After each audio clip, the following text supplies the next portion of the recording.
নেতাকর্মীদের খোলা মাঠে রেখে শেখ হাসিনা ভয়ে দেশ ছেড়ে পালিয়ে গেছে বলে মন্তব্য করেছেন বৈষম্য বিরোধী ছাত্র আন্দোলনের অন্যতম সমন্বয়ক সার্জিস আলম।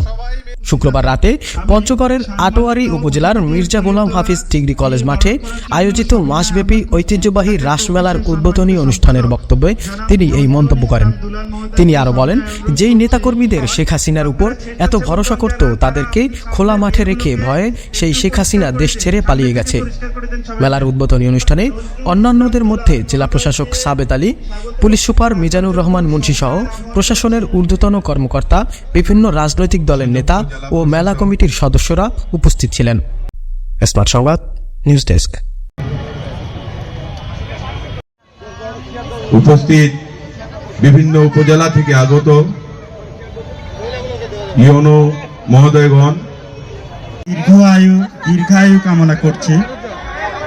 যে বৈষম্য নিরসনের স্লোগান নিয়ে এই বাংলার শুরু, আমরা আশা করি সেই বৈষম্য আজকে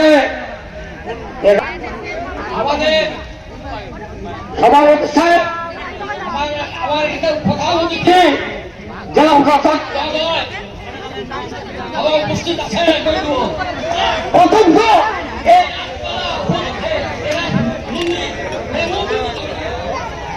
আমার আহ্বান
আরো ছবি